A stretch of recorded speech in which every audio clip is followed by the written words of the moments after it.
This is the part 3 of the first chapter.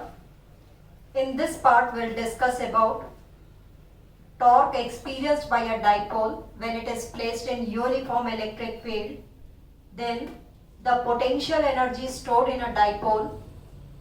After that, we'll discuss electric flux and a very important law, Gauss's law, okay, or it is called as Gauss's theorem.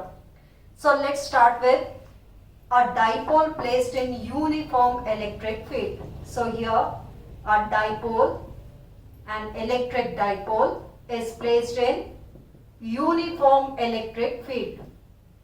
As we have discussed, uniform electric field can be represented by parallel equidistant lines.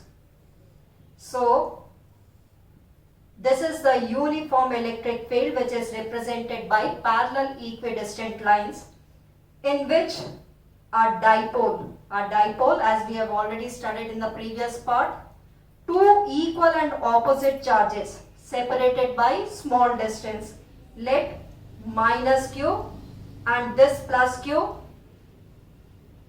which is separated by 2a distance, is placed in uniform electric field such that the dipole moment, we know that the direction of the dipole moment is from negative to the positive charge, and this dipole moment is making an angle theta with the electric field. So in this uniform electric field, a dipole is placed, a dipole of dipole length 2 theta is placed in such a way that the dipole moment is making an angle theta with the uniform electric field, Let minus q charges at a point A and plus q charges at a point B. Now we know that a unit positive charge experiences a force along the direction of the electric field. Any unit positive charge which when placed in a uniform electric field experiences a force, and what is that force equals to? Force is equal to q into E. For this positive charge, the force will be along the direction of the electric field, whereas on this negative charge, it will experience the same force. How much is this force? The magnitude of this force is q into E. As we have studied that electric field is force per unit test charge. So the magnitude of the force is equal to q into E, whereas the minus q charge will experience a force q into E but in the opposite direction of the electric field. So let us write it to be minus QE. So this positive charge is experiencing a force along the direction of the electric field, and this negative charge will experience a force in the opposite direction. So the force experienced by the positive charge is plus q into E, whereas the force experienced by the negative charge is minus q into E. So the net force here is equal to q into E minus q into E, which is equal to 0. So there is no linear motion of the dipole in uniform electric field. So there is no linear motion, but these two forces are acting at the two ends, which will try to rotate the dipole. That is, the dipole experiences a tau, which we also call it as torque. So this dipole experiences a tau, and we know that the magnitude of the tau is given by either of this force into the arm of the couple or the perpendicular distance, which is equal to force into the perpendicular distance. Let us complete this triangle. Let these two meet at a point C.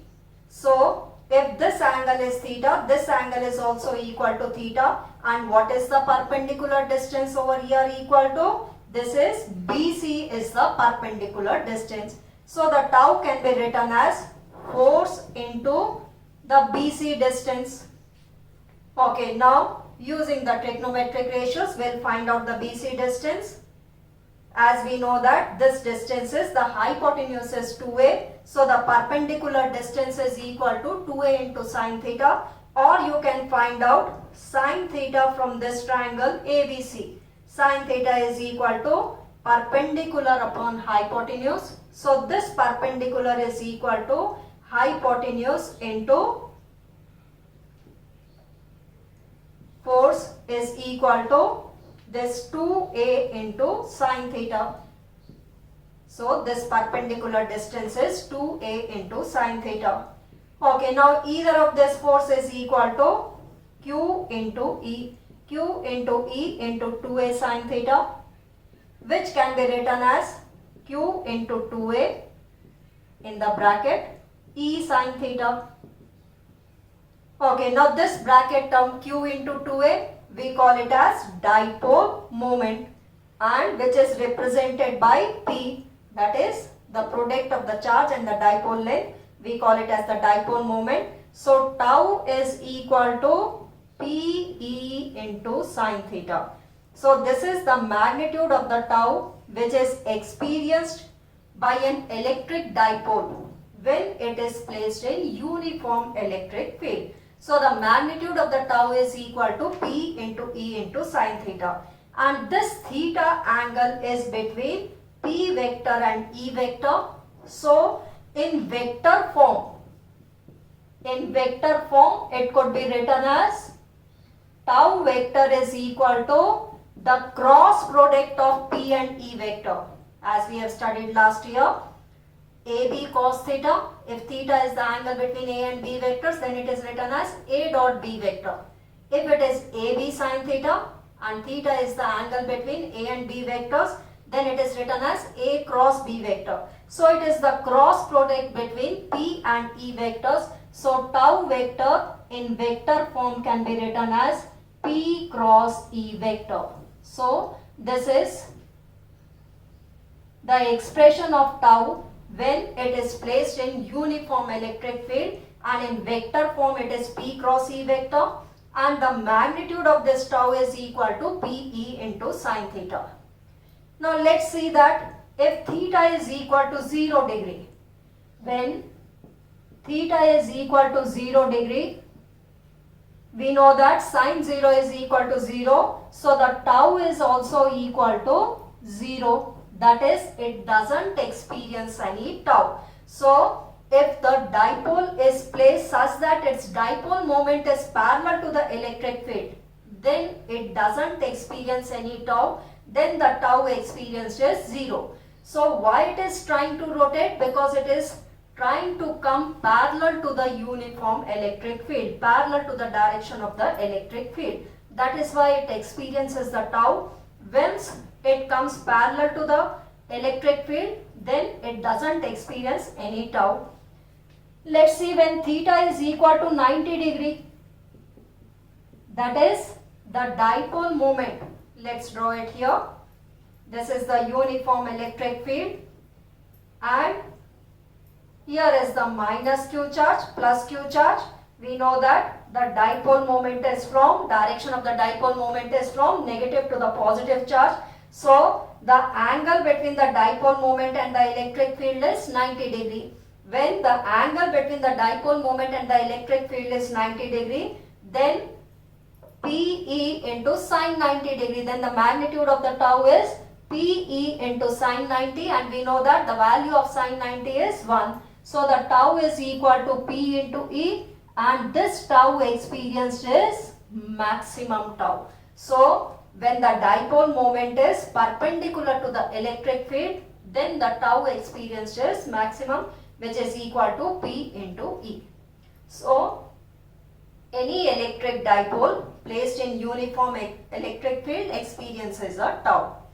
Next we will discuss about potential energy stored in the dipole. Potential energy stored in the dipole when it is placed in uniform electric field. Let this dipole is placed in uniform electric field.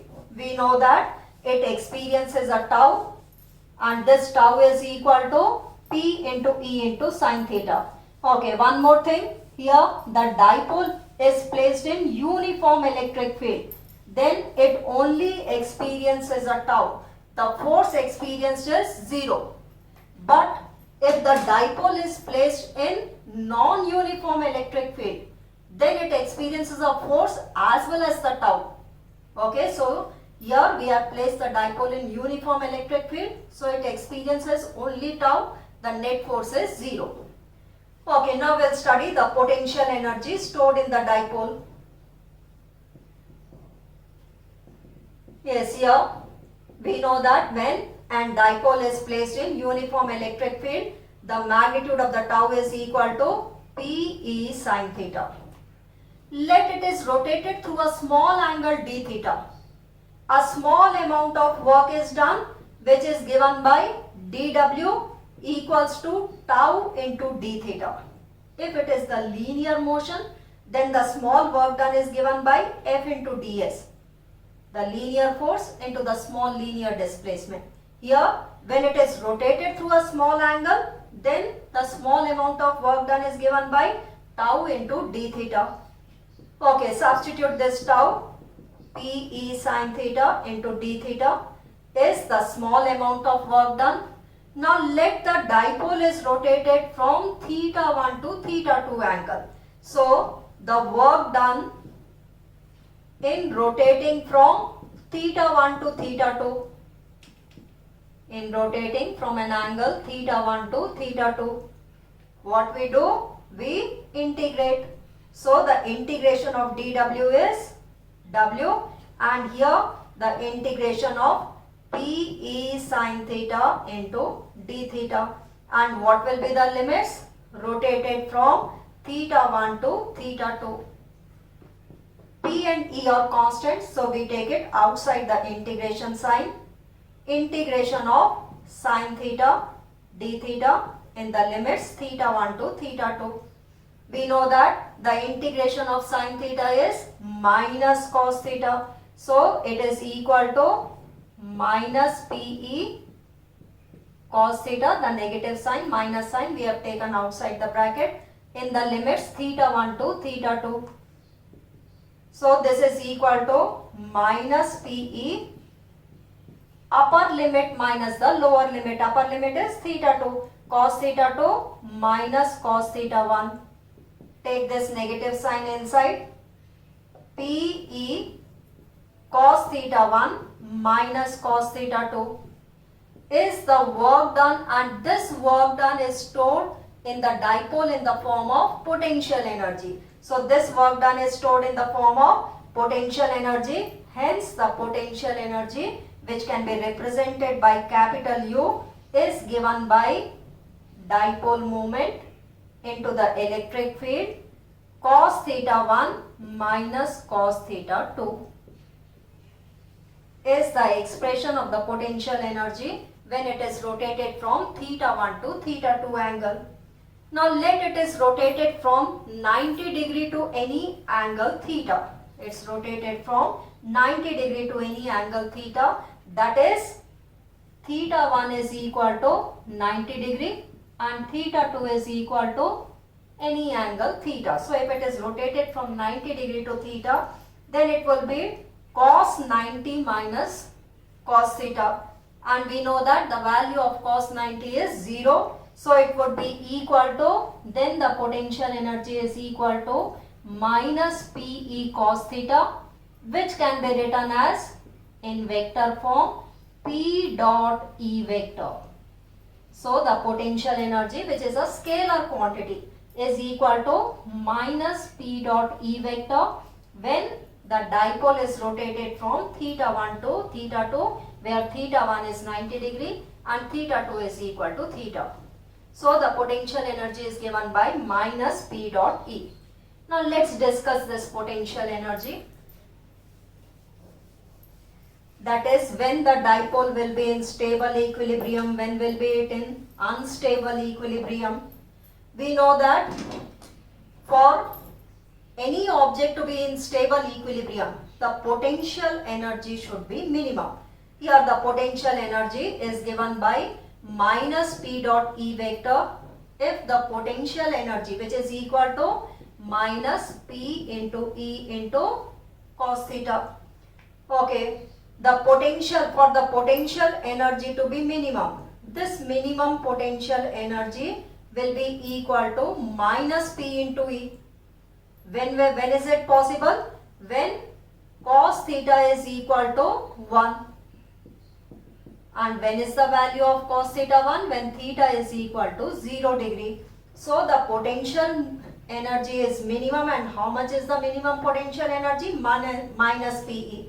When is it possible? When this is equal to cos theta is 1. And we know that when is the value of cos theta 1? When theta is equal to 0 degree.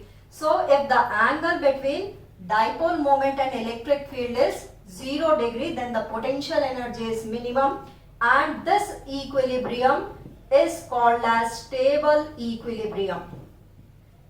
That is, the dipole will be in stable equilibrium. Potential energy will be maximum. When will be the potential energy maximum? When it is plus PE.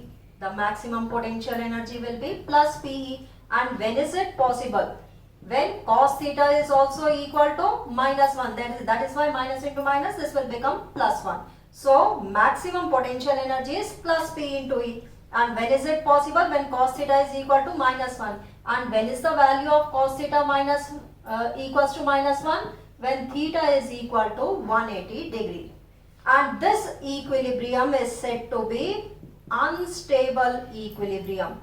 This will be in, the dipole will be in unstable equilibrium when the angle between the dipole moment and the electric field vector is 180 degree. That is, they are in the opposite direction. It will immediately try to rotate and try to come parallel to the electric field. The dipole will try to come parallel to the electric field. Then it will be in unstable equilibrium. Once the angle between between the dipole moment and the electric field is 0, then it will be in stable equilibrium. It won't experience. What will be the tau here? Tau will be equal to 0.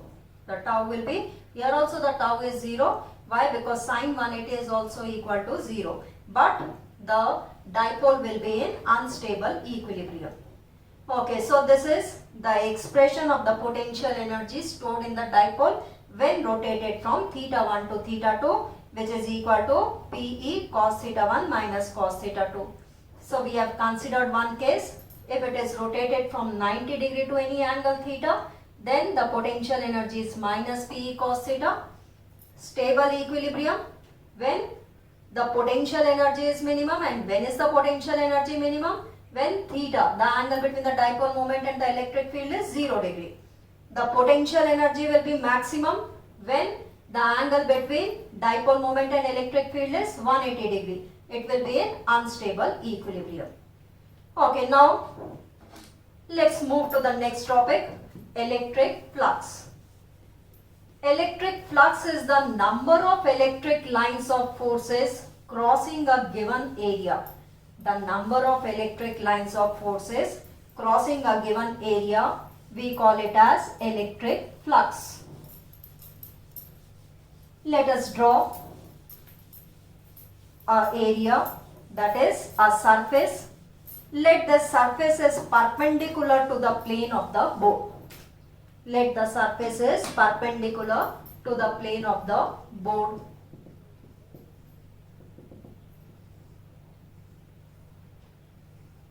Let this is the surface which is perpendicular to the plane of the board, and let E be the electric lines of forces crossing through this area.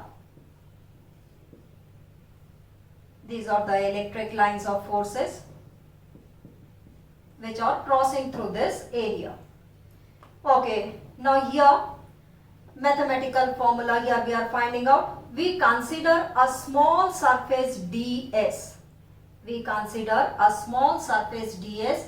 Now the area will be taken as a vector quantity and its direction will be perpendicular or normal to the surface. So the surface here is perpendicular to the plane of the board. ds is the small surface. So what will be the area of ds? What will be the direction of ds vector? It will be normal to that surface. So we have considered a small surface ds and the area vector will be normal to this. Let the angle between ds and E is theta. Now let us resolve this E along the ds vector. What will be the component of the electric field along here? This will be E cos theta. Now the electric flux linked with this small surface. Electric flux linked with the small surface. Electric flux we represent by phi. Electric, here subscript we can write as E. Small electric flux linked through the small surface can be written as d phi E. So the small electric flux linked through the small surface is given as the product of area and the component of the electric field acting along the area vector. And what is that component? E cos theta. So the small electric flux linked through the small area ds is given by E ds into cos theta. The angle between E and ds vector. Now area will be considered as a vector quantity. The angle between E and ds vector is theta. So it can be written as E dot ds vector. So the small electric flux linked to the small surface can be written as E dot ds vector. The total electric flux linked through any surface can be given as integration of E into ds into cos theta.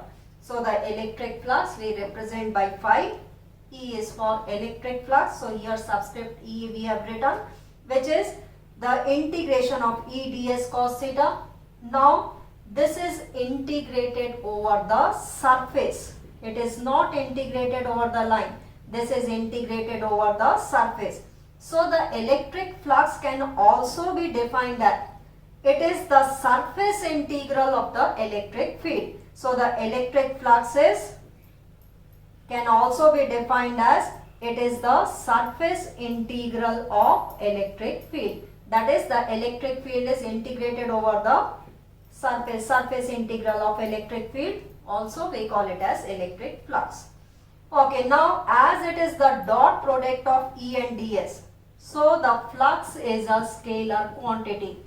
The flux is a scalar quantity, that is, it has got only magnitude, no direction. From here we can find the unit of electric flux. The unit of electric flux is E into ds. The unit of electric field is Newton per coulomb. Area is meter square. So it is Newton per coulomb into meter square. Another unit which we have discussed in the previous part, the unit of electric field is also taken as volt per meter. So another unit of electric flux is volt per meter into meter square. So this becomes volt into meter. So these are the units of electric flux.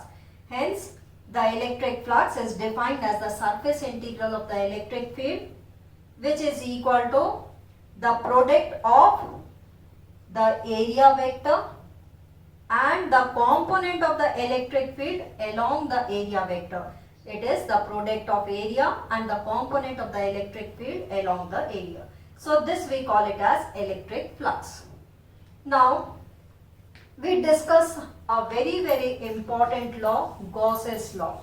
One question definitely comes from this particular topic, Gauss's law, which states that the electric flux through a closed surface. Now the surface should be closed. That is, the charge should be enclosed inside a closed surface.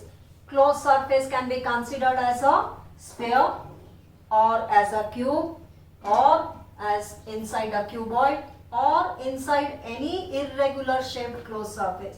That is, the charge is enclosed in that particular closed surface. So Gauss's law states that the electric flux through a closed surface, now this electric flux is through a closed surface, is equal to 1 upon epsilon times the total charge enclosed in that surface.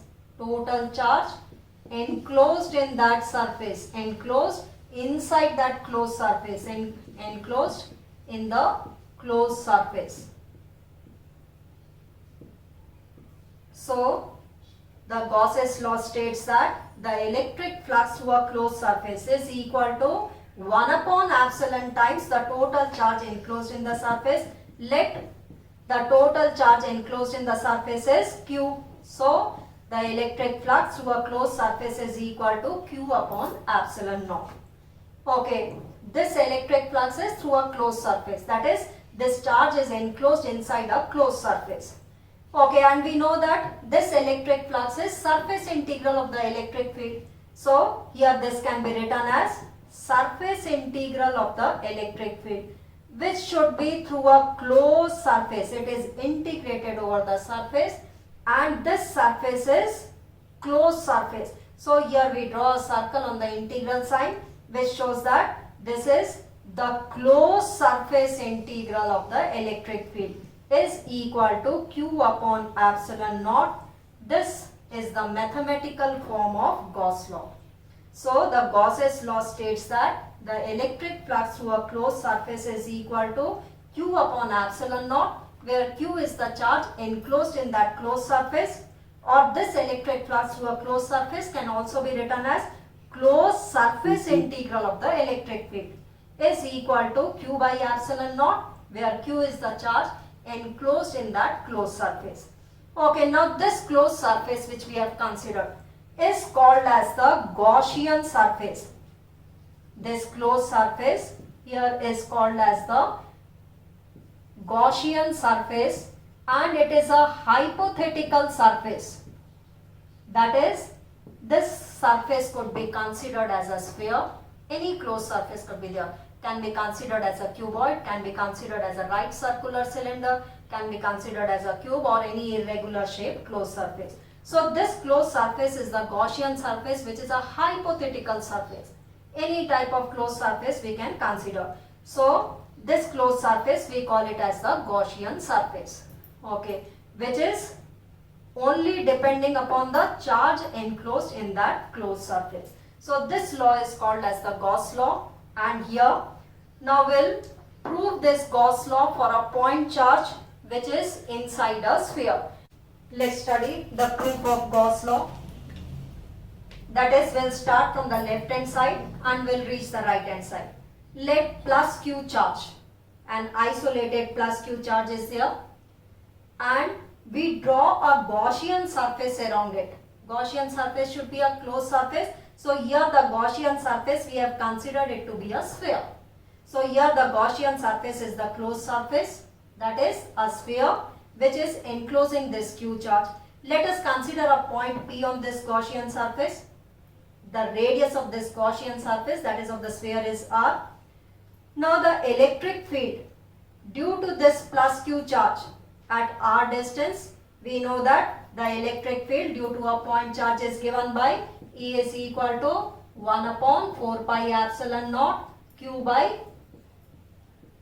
R square. This is the electric field due to a point charge at the point P. Now, let's start from the left hand side. The closed surface integral of the electric field, that is the closed surface integral of E dot ds, which is equal to E into ds into cos theta. Let the surface area of this point P is ds, and the direction of ds vector will be normal to this surface. That is, the direction of ds vector is also along E vector.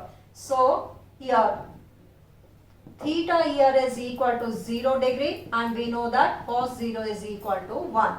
So, substituting it here, we get E is 1 upon 4 pi epsilon naught Q by R square into ds. Cos 0 is 1.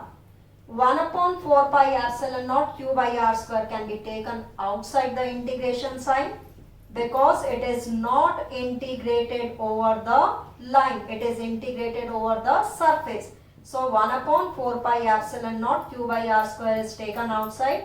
Now, remains only the integration of ds. ds is the small surface area on the sphere. The closed surface integral, it means the total surface area of the sphere, and we know that the surface area of the sphere is equal to 4 pi r square, q upon r square, and the surface area of the sphere is 4 pi r square. So 4 pi and 4 pi cancels out, which is equal to q upon epsilon naught. This is the right hand side of the Gauss law.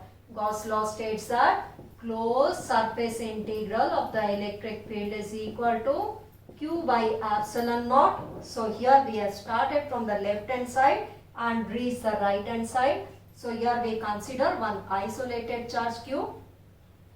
We draw a Gaussian surface which encloses this charge.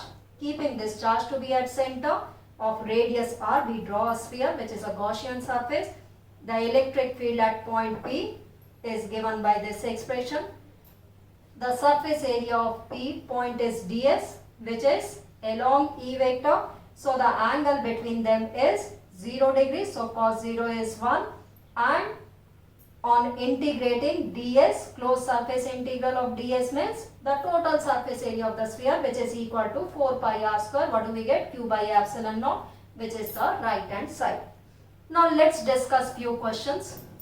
We have completed the third part. Now let's discuss few questions.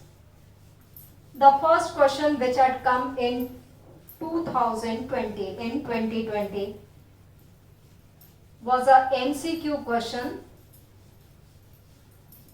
Okay, and the question was, if an electric dipole is placed in non-uniform electric field, an electric dipole is placed in non-uniform electric field, the options were, it experiences only force, it experiences force, no torque.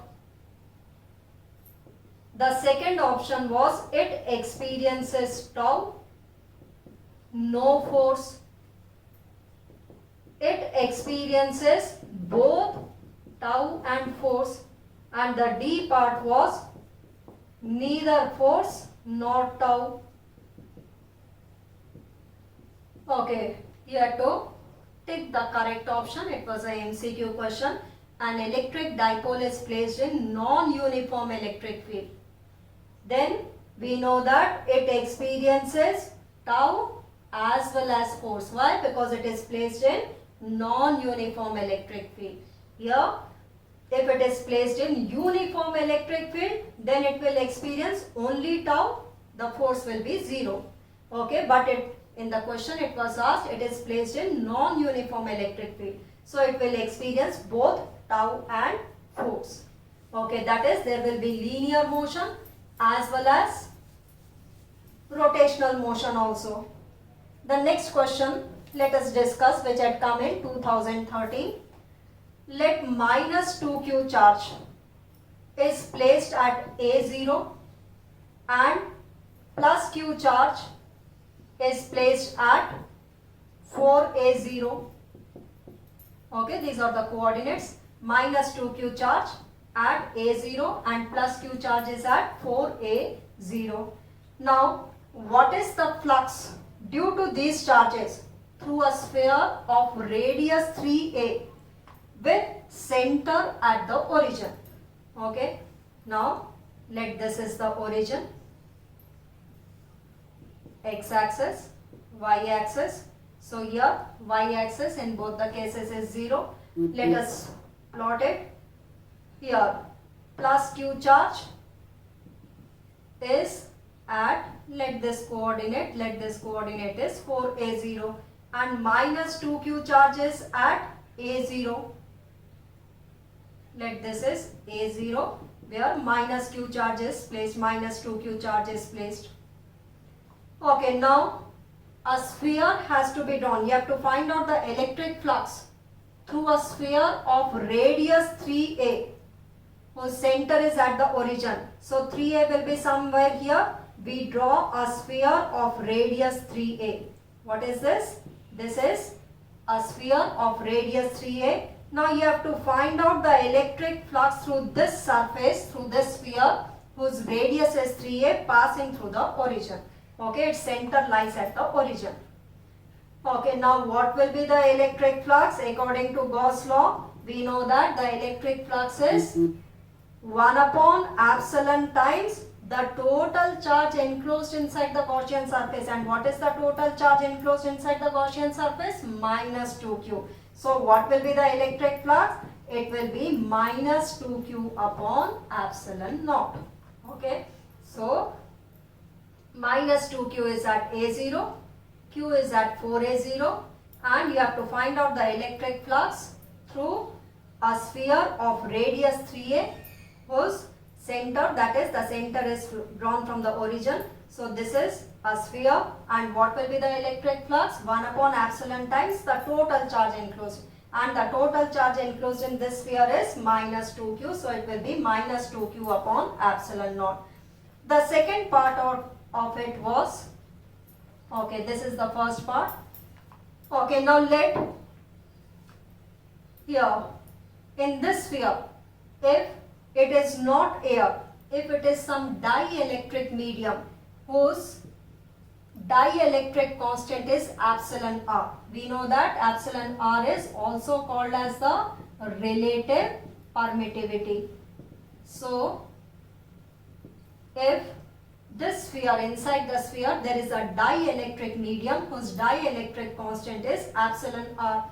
Now what will be the electric flux? The electric flux will be equal to minus 2q upon the permittivity of that medium, permittivity of that dielectric medium, and the permittivity of the dielectric medium is k into epsilon naught, and here k is equal to, the dielectric constant is equal to relative permittivity. So this can be written as epsilon naught into epsilon r. So if it is filled not with air, some dielectric medium whose dielectric constant is epsilon r, then the electric flux will be equal to minus 2q upon epsilon naught into epsilon r. Okay, let's discuss one more question which had come in 2014. There were two spheres, concentric spheres, S1 and S2. Let S1 sphere contains a charge 2q, and between S2 and S1 sphere the charge enclosed is 4q. You have to find out the ratio of the electric flux through S1 to S2, that is the electric flux through S1 upon the electric flux through S2. As we know that electric flux is q upon epsilon naught. So inside S1 sphere, how much is the charge? It is equal to 2q upon epsilon naught. Inside S2, what will be the electric flux? The total charge enclosed inside the S2 sphere. How much is the total charge enclosed in? It is 4q plus 2q, that is 6q upon epsilon naught. Now you can find out the ratio. Phi S1 to phi S2 will be equal to 2q upon 6q, epsilon naught cancels out. So this is equal to 1:3. So the ratio is equal to 1:3. One last question here we'll discuss. Find out the electric flux through a cube which contains a charge q. Okay, let this is a cube. At the center of this cube, q charge is placed. At the center of the cube, q charge is placed. Okay, the electric flux through this cube will be equal to, according to Gauss law, the electric flux will be equal to q upon epsilon naught. Okay, now the question is, find out the electric flux through one of the surface, through one of the face. Okay, so these are the electric lines of forces crossing through all these 6, how many type surfaces are there? 6 surfaces. So they are passing through all the 6 surfaces. Through one surface, through each face, what will be the electric flux? It will be, as there are 6 faces, so it will be q upon 6 epsilon naught. through one of this q upon epsilon naught. These are the electric lines of forces crossing through all the 6 faces. Through one of the face, how much electric field lines will pass? Because electric flux is the number of electric field lines passing through a surface. So it will be equal to q upon 6 epsilon naught. This will be the electric flux passing through each phase. Okay, so in the fourth part we will discuss the applications of Gauss law, the electric field due to a line charge, due to an infinite thin plane shift, and due to a spherical charge shell. Okay, so the applications we will discuss in part 4. Okay, now those who haven't subscribed the channel, if you like this channel, kindly like and subscribe the channel. Thank you.